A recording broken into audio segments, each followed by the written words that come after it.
Hello, everybody. My name is Danny, and I'm going to review. Be helpful if I put it the right way. LowRiders. From the producer of American Gangster and 8 Mile. Rated PG-13. At certain times, I think it could be rated R, but honestly, with today's culture, a couple bad words and some skin is not gonna deter anybody, so I guess that's why it's rated PG-13. Just under 2 hours, and pretty new movie.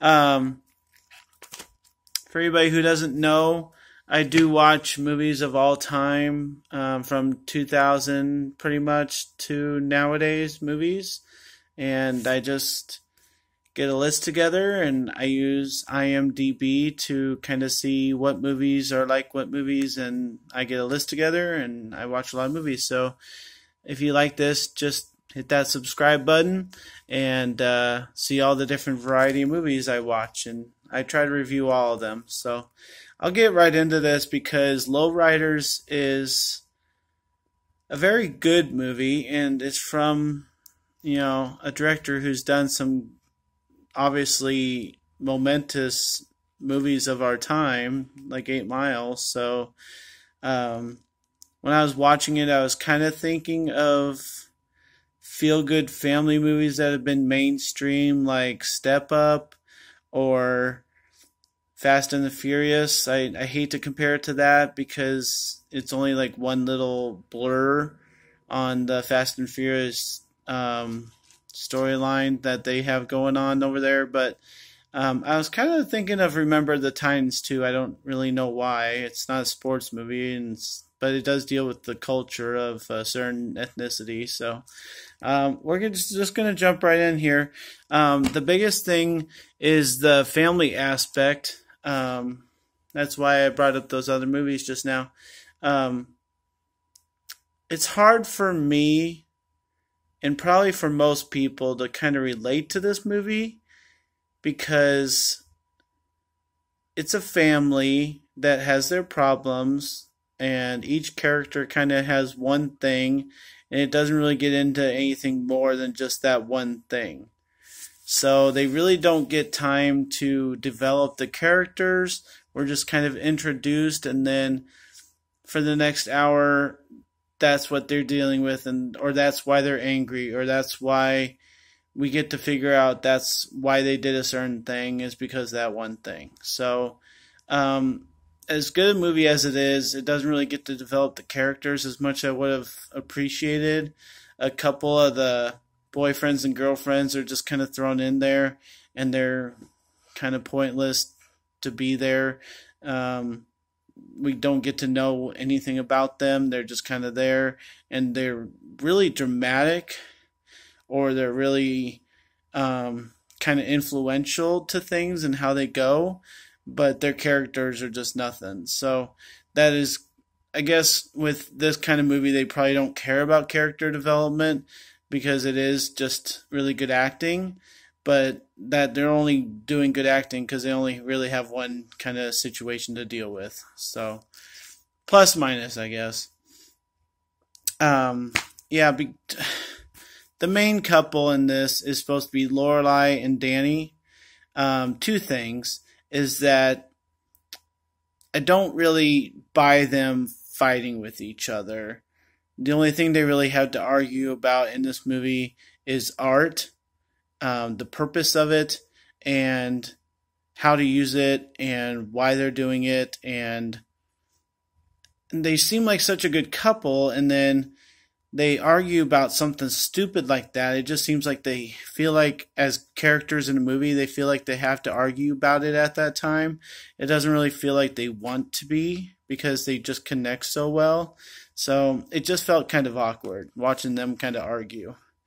And then the other thing is that at the end, not to give too much away, but it doesn't really explain if they break up or if they are friends or they continue to see each other, because of what happens at the end for Danny. So I don't know. It seemed a little awkward between the whole thing. It seemed like maybe they were really a couple in real life, and so that's why it's awkward for them to argue or seem like they're broken up and they were so good together.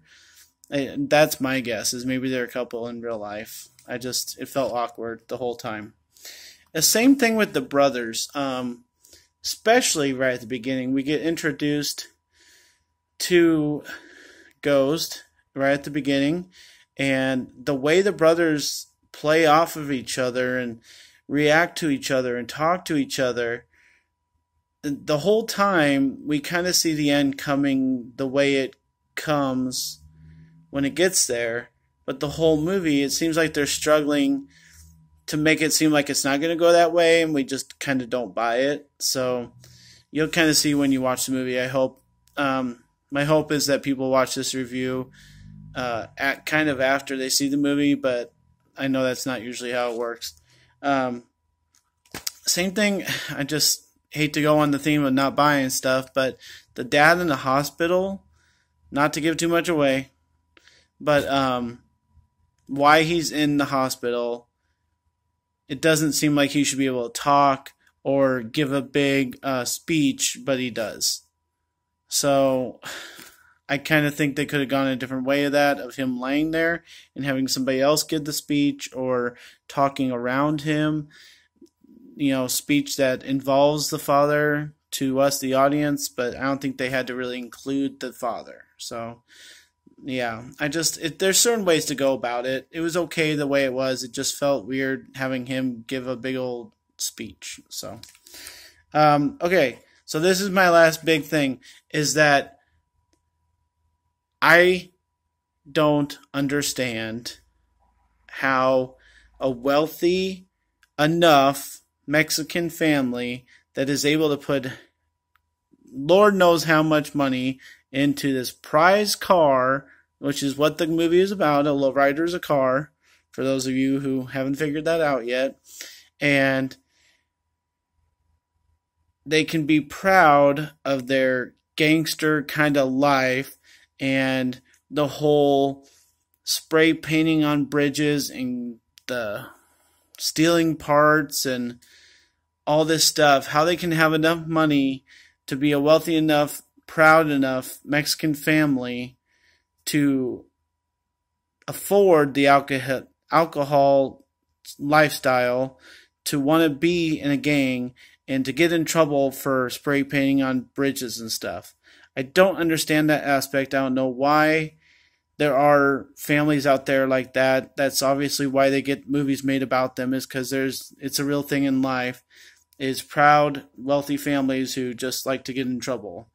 And so obviously that's what we see in all the tabloids with celebrities and sports people, but I just don't understand why people do that, and then why we make movies about it. But I kind of felt the whole time, it's like, why is he getting in trouble? Can't he just go home and, have whatever food he wants and watch some cable and play on his PlayStation? I mean, kind of seems like they're not from the streets or anything. They're going to these car shows and they have all this family pride, and they built this car out of scratch, probably $100,000 in that damn thing, and then they have to all act crazy. So, the one thing I heard about this movie before I watched it was that the cast and the acting was superb, and it really is. You're going to notice at least two people in this movie if you're just a general movie watcher. And so I'm going to give this movie a B, maybe B+. I wanted to give it an A for the whole time I was watching it, but there's just so much wrong with it, and it's just kind of off. And if those things weren't off, if they could fix those little things at the end of shooting this movie, I think it would have been a lot better. But they just kind of felt like they made the movie and then just kind of left it there. At least the ending's good. I appreciate that. I just think they could have developed the characters a little bit more and gave us a little bit more of resolution at the end. So, LowRiders, I'm glad I saw it. Not as good as Straight Outta Compton or any of the other movies that we've been seeing a lot lately, dealing with culture of the underprivileged or whatever you want to call it. Obviously, no offense to the Mexican heritage, but this movie is totally about them and kind of the life struggles of one family. So it could have been made about the Irish or anybody else, but it was made about the Mexicans. So thanks for watching my review, everybody. I'll keep them coming, and you enjoy your movies. Thank you.